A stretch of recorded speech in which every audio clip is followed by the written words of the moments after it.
ನಾವು ಏನಾದರೂ short term memory, ಎಕ್ಸಾಮ್ಗೋಸ್ಕರ ಓದ್ತೀವಿ, ಎಕ್ಸಾಮ್ ಬರೆದ್ಮೇಲೆ ಆ ಬುಕ್ಸು ನೋಟ್ಸ್ ತೆಗ್ದಿಡ್ತೀವಿ. ಆದರೆ ನಿಜವಾಗಿ ಹೇಳ್ತೀನಿ, ನಾನು ಡಿಗ್ರಿನಲ್ಲಿ ನನಗೆ ಇಷ್ಟವಾಗಿರೋಂಥ ಬುಕ್ ಯಾವುದು ಓದಿನಿ ಅಂತ ಕೇಳಿದರೆ ನಾನು ಹೇಳ್ತೀನಿ ನಿಮಗೆ. ಅದಕ್ಕೆ ನಾನು ಹೇಳ್ತಾ ಇರೋದು, ಪಠ್ಯದ ಜೊತೆಗೆ ಪಠ್ಯೇತರ ಪುಸ್ತಕವನ್ನು ಹೆಚ್ಚು ಓದುವಂಥದ್ದು ಅಭ್ಯಾಸ ರೂಢಿಸ್ಕೊಳ್ಳಿ. ಮತ್ತು ನಾನು ಇನ್ನೊಂದು ನನ್ನ ಒಂದು ಲಾಜಿಕಲ್ ಪಾಯಿಂಟ್ ಅಂತ ಹೇಳಿದರೆ, ಇವಾಗ ಎಲ್ಲರೂ ಹೇಳ್ತೀವಿ ಎಷ್ಟು ಮಾರ್ಕ್ಸ್ ತೆಗೆದ್ವಿ ಅನ್ನೋದು. ನೀವು ಎಷ್ಟು ಮಾರ್ಕ್ಸ್ ತೆಗ್ದಿರಿ ಅನ್ನೋದು ಇಂಪಾರ್ಟೆಂಟ್ ಅಲ್ಲ. ಆಮೇಲೆ ಮೋರೋವರು ಇವತ್ತು ನೀವು 100ಗೆ 90 ತೆಗಿಬೋದು, 85 ತೆಗಿಬೋದು, ಇಟ್ ಡಸಂಟ್ ಮ್ಯಾಟರ್. ಅದು ದೊಡ್ಡ ಸಾಧನೆ ಅಲ್ಲ ನನ್ನ ಪ್ರಕಾರ. 100ಕ್ಕೆ 100 ಅಂಕ ಗಳಿಸೋದು, 100ಕ್ಕೆ 95 ಅಂಕ ಗಳಿಸೋದು ದೊಡ್ಡ ಸಾಧನೆ ಅಲ್ಲ. It is my clear cut opinion. ಯಾಕೆ ಅಂತೇಳಿದರೆ ನೀವು 365 ಡೇಸ್ ನೀವು ಓದ್ತೀರಾ, ಓದ್ತಲ್ಲ ಆಯಿತಾ. ನಿಮಗೊಬ್ಬರು ತುಂಬ ಜನ ಲೆಕ್ಚರ್ಸ್ ಇದ್ದಾರೆ, ಪ್ರೊಫೆಸರ್ಸ್ ಇದ್ದಾರೆ, ಪಾಠ ಮಾಡ್ತಾರೆ. ಪ್ರೊಫೆಸರ್ಸ್ ಯಾರು ಅನ್ಯತಾ ಭಾವಿಸ್ಬಾರ್ದು ದಯವಿಟ್ಟು.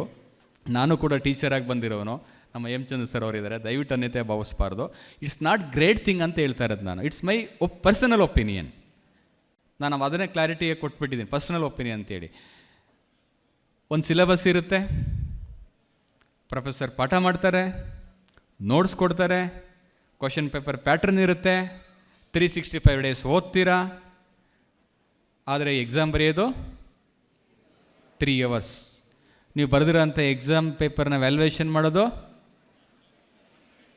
ಎಷ್ಟು? 5 minutes.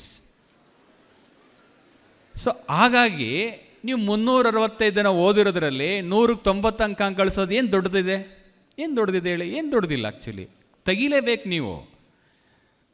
ನಾವು ಹೇಳ್ಬೋದು 100 out of 100 ತೆಗೆದ್ರು ಅಂತೇಳಿ, ಮತ್ತು ಇನ್ನೆಷ್ಟು ತೆಗಿಬೇಕು? ಒಂದು ವರ್ಷ ಎಲ್ಲ ಓದಿ.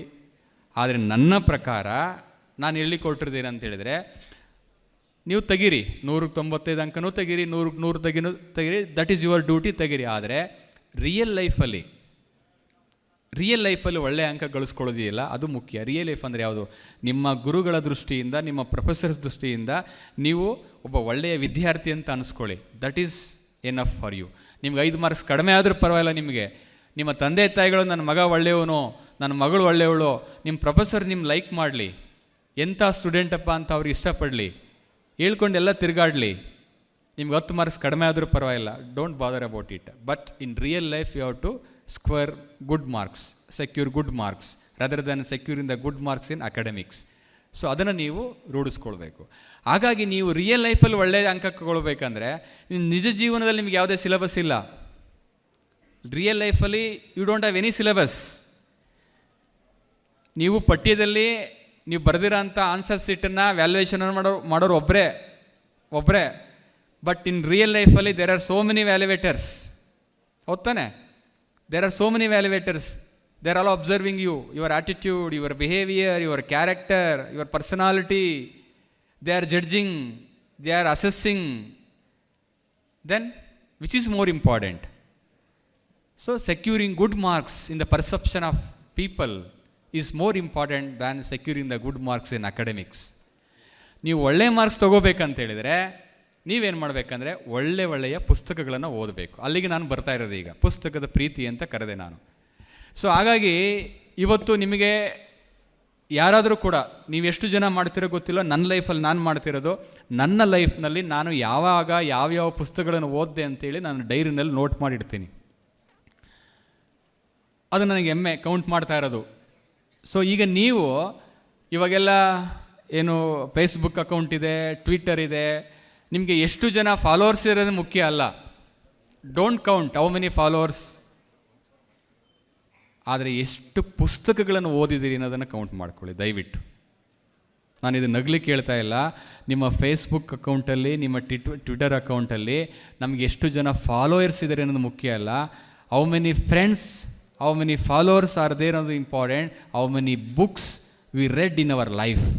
ಎಷ್ಟು ಪುಸ್ತಕಗಳನ್ನು ನಾನು ಓದಿದ್ದೇನೆ ಅನ್ನೋದನ್ನು ಕೌಂಟನ್ನು ನೀವು ಮಾಡ್ಕೊಳ್ಳಿ. ಅದು ನಿಜವಾದಂಥ ಪುಸ್ತಕದ ಪ್ರೀತಿ ಅಂತ ನಾನು ಕರೀಲಿಕ್ಕೆ ಇಚ್ಛೆಪಡ್ತೀನಿ. ಓದಿ, ಒಳ್ಳೊಳ್ಳೆ ನಾವೆಲ್ಸ್ಗಳನ್ನ ಓದ್ತಾಯಿರಿ, ಬುಕ್ ಓದ್ತಾಯಿರಿ, ನೀವು ಆ್ಯಡ್ ಮಾಡ್ತಾ ಹೋಗಿ, ಟಿಕ್ ಮಾಡ್ಕೋಬೇಕು. ಆವಾಗ ನಿಮಗೆ ಜೀವನದ ಅನುಭವ ಜಾಸ್ತಿ ಆಗುತ್ತೆ.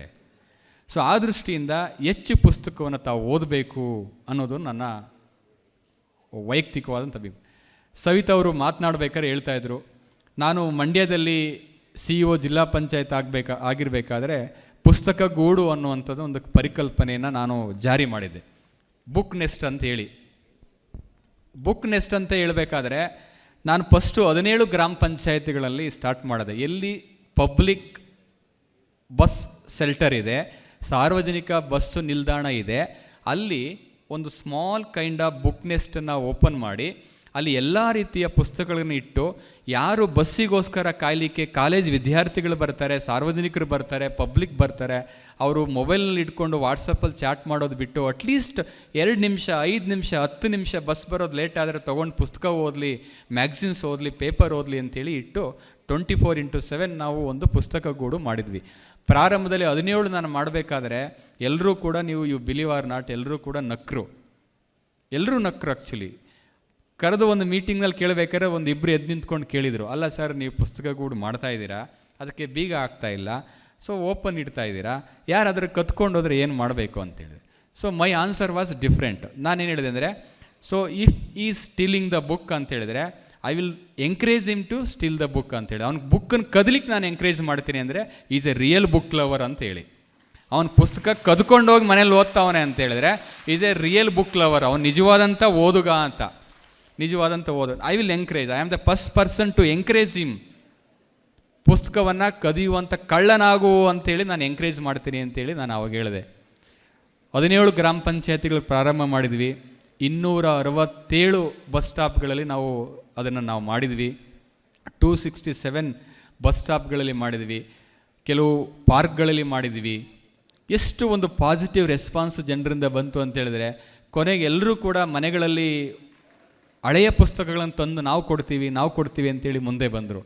ಯಾಕೆ ನಾನು ಈ ಮಾತು ಹೇಳ್ತಾ ಇದ್ದೇನೆ ಅಂದರೆ, ಈ ಮೊಬೈಲ್ ಸಂಸ್ಕೃತಿಯನ್ನು ದಯವಿಟ್ಟು ಬಿಡಿ, ಪುಸ್ತಕದ ಸಂಸ್ಕೃತಿಯನ್ನು ಹಿಡಿರಿ. ನಿಜವಾಗಲೂ ಕೂಡ ನಾನು ಅಷ್ಟೇ ಒಂದು ನೈತಿಕತೆಯಿಂದ ಹೇಳ್ತೇನೆ, ನಾನು ನಿಜವಾಗಲೂ ನನ್ನ ಬದುಕಿನಲ್ಲಿ ಮೊಬೈಲ್ ಅಂತ ಮುಟ್ಟಿದ್ದು 2006 ಜೂನ್ 30ನೇ ತಾರೀಕು. ಬರೆದಿಟ್ಟಿದ್ದೀನಿ ನಾನು ಇನ್ನೂ ಡೈರಿನಲ್ಲಿ, 2006 ಜೂನ್ 30ನೇ ತಾರೀಕು. ನಾನು ಯಾವಾಗ ಅಸಿಸ್ಟೆಂಟ್ ಕಮಿಷನರ್ ಹುದ್ದೆಗೆ ಜಾಯಿನ್ ಆದರೂ ನನ್ನ ಹತ್ರ ಮೊಬೈಲ್ ಇರಲಿಲ್ಲ. ಜಾಯಿನ್ ಆದಂಥ 15 ದಿವಸದ ನಂತರ just Nokia mobile, keypad mobile ಮಾತ್ರ ನಾನು ತೊಗೊಂಡಿದ್ದು. ಅಲ್ಲಿವರೆಗೂ ಮೊಬೈಲ್ ಮುಟ್ಟಿರಲಿಲ್ಲ. ಯಾಕೆ ನಾನು ಈ ಮಾತು ಹೇಳ್ತಾ ಇದ್ದೀನಿ ಅಂದರೆ, ನೀವು ಪುಸ್ತಕದ ಪ್ರೀತಿಯನ್ನು ಬೆಳೆಸ್ಕೊಂಡ್ರೆ, ಪುಸ್ತಕದ ಸಂಸ್ಕಾರವನ್ನು ಬೆಳೆಸ್ಕೊಂಡ್ರೆ ಖಂಡಿತವಾಗಲೂ ಕೂಡ ಉದ್ಧಾರ ಆಗ್ತೀರಾ ಅಂತ ನಾನು ಹೇಳಲಿಕ್ಕೆ ಇಚ್ಛೆಪಡ್ತೇನೆ. ಹಾಗಾಗಿ ರೀಡಿಂಗ್ ಹ್ಯಾಬಿಟನ್ನು ಬೆಳೆಸ್ಕೊಳ್ಳಿ ಅಂತ ನಾನು ಹೇಳ್ತಾ,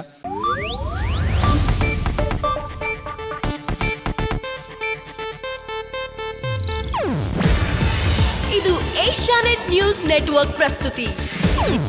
ನೀವು ನೋಡ್ತಿದ್ದೀರಾ ಏಷ್ಯಾನೆಟ್ ಸುವರ್ಣ ನ್ಯೂಸ್.